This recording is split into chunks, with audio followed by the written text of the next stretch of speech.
Hello, everyone, and welcome to Rarely Going, the Star Trek animated podcast here on the We Made This podcast network. My name is Kurt North, and I am here for the first time for this season to talk about the show Star Trek Lower Decks.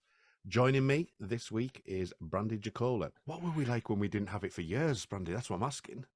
Well, that's the thing. We're so spoiled now. And now this is the new normal. And so when they interrupt that and I don't get my Star Trek every week, I'm not a happy camper, but it's okay because I just rewatched all of Strange New Worlds again while I was waiting. Yeah, that's the best way to go. Yeah, because Strange New Worlds for us, we were behind schedule. Mm, So we've had this whole Paramount Plus fiasco. It was mm, appointment television. It was appointment mm-hmm. television. You had to literally be there at 9 o'clock at night on a Friday night or a Sunday when it repeated. It was like going back to the 80s and 90s. It was just really strange. I don't miss that. I don't miss appointment television. We're talking this week about season 3, episode 3, Mining the Mind's Minds, which I'm glad I got that through. It was written by Brian D. Bradley and director was Phil Mark Sagadraka. What did you think to this episode in general before we start talking about it in more detail?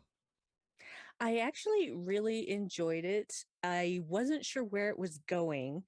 And as we get into the discussion, I will talk about the things that it reminded me of, not in a bad way, Okay. in a good way, and things that brought to mind. And one of them, my husband even said at the same time that I was about to say it. I didn't know clouds could get worse, and they did. They just no. I'm really enjoying some of the character pieces. Like, for example, Yes. Tendi. I'm going to talk about Tendi in a lot of detail, I think, in this episode. And just the comment that was made, and I'll bring this back up later in the first episode where she hadn't left San Francisco and hasn't gone out and actually done things, and just her kind of the studying aspect of it. I really find that a good thing to play with, and I think that her getting this kind of science officer training, it's actually working really well to kind of expose that and expose some of the inadequacies in the characters. And I think that even the way that this episode plays around with that, but also like sort of the standing nature of the Cerritos as well, because which we'll get to about its enterprise illusions. I thought really worked well. So I think overall, this is another great episode for me. To Anna said at the end of last season that she masters everything she sets out and takes on. Yeah. And so I was like, okay, well, let's see you master science now. And it doesn't go the way she wants. Basic premise of this episode is that the USS Hood, which is what looked like an Excelsior class, I think I've got that right. In the episode is we're on Genghis 4, and we've got some tentative peace with the Scribble and the scientists on the planet. The opening credits for this was the green ball and the psychic ball thing at the beginning. What did you make to the opening credit with this? Because it was before the USS Hood was there, so we're just seeing this strange thing, this psychic link thing, and obviously looks like it's opening up to desires. Yeah, it was very Trek. It Yeah. was without actually being a ripoff of any one episode. It actually made me think of more than one episode, one of which is an Enterprise episode, but it wasn't like a green glowing ball. And it was something that, you know, who was it was that Archer that was dealing with that? Gosh, it's been a long time. I need to rewatch Enterprise, y'all. Actually, you see Tendi looking over in the middle distance at town, going, "That's my mentor. That's who that Mm-hmm. is." I thought was incredible, and I think Tendi's story in this is really strong, and it works in the concept of it's all ship based, and it's a very kind of 90s Berman era kind of Trek idea of just a growth within the character, and what did you make to that, and how Tendi was dealt with in this episode? I love how she was just expecting to take a test Yeah. and that was going to be your training.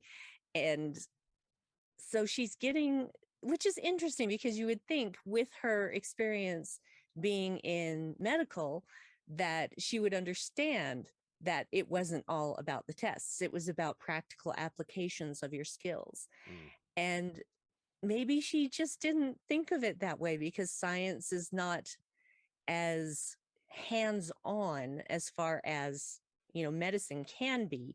And when he goes, have you ever trained as a science officer? Absolutely. Absolutely. Mhm.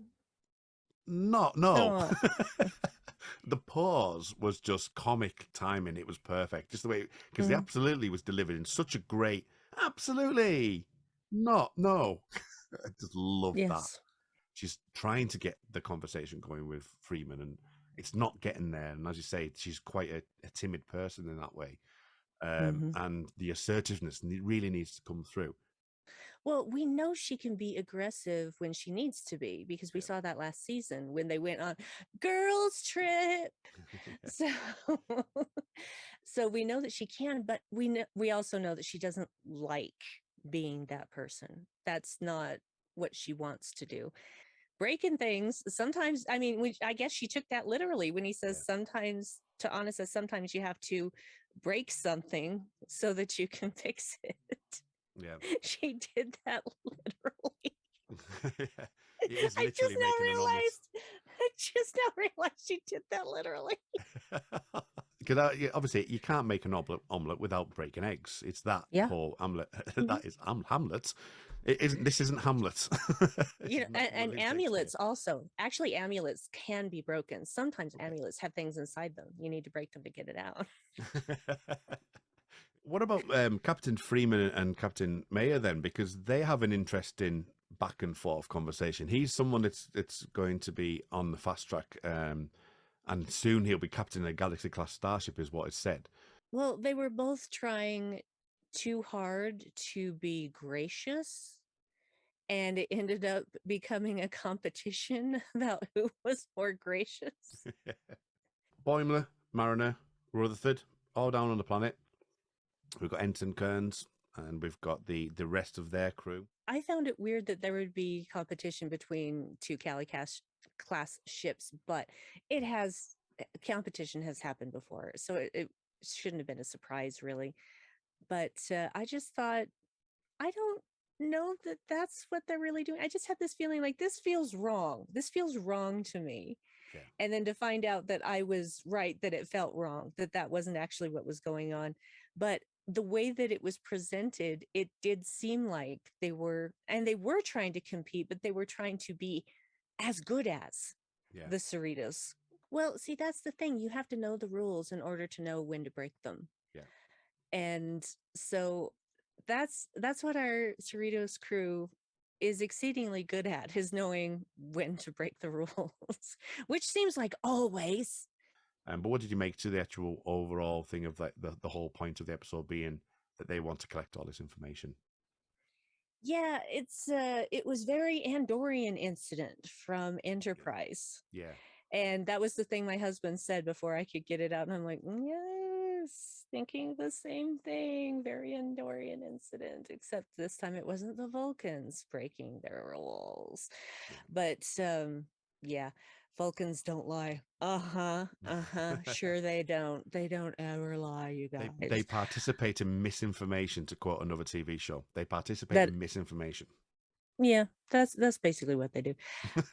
Freaking clowns with batless for arms. And then we have like this giant wolf, Jennifer, Mm. and she's shouting all this stuff about how she wants to live with her forever and grow old together. So Mariner is super afraid of commitment. Wow, this is going to be something they're really going to hone down on now. I'm not sure where that fear of commitment stems from, but I and that's why she minimizes when, the fantasy Jennifer appears. I loved how the fantasy Jennifer also clapped with her antenna. It just was hilarious. Um, I think that little facade is starting to crack, and it will be interesting to see where that goes. We will talk about Leah Brahms. Leah Brahms appears in this episode. That was a lovely surprise. In the same outfit. In exactly the same outfit. I can only And imagine what Rutherford has been doing. Has he been on the holodeck, for example? yeah, definitely. Oh, definitely. We know what that was a reference to. But obviously he's an engineer and Yeah, she's a very big deal in the engineering world. So, of course, that would be one of his dreams. I was really worried about Stevens when he got turned into stone and then knocked over and his arms broke off. Yeah. Oh no. Yeah. And we do see him later. They do go back to him and he's got Yeah. his arms up in casts. And I'm like, wow, that must have been really bad if you can't fix that with, your 24th, 25th century. I guess we're 24th century still. Yeah, because usually you don't require a cast for a broken bone, but his arms were literally broken off. So Yeah. Building the mythos, because that's effectively what the Cerritos is, isn't it? It's the mythos yeah. of that world.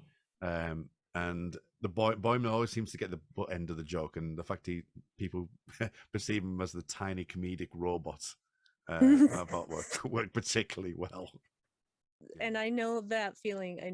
People have a certain vision of you, a certain assumption about you, and there is nothing you can do about it. I have been there, and I felt hard for Boiler in the moment. You're still loved, my man. You're okay. It's okay. And until next time, this is the Cerritos signing off.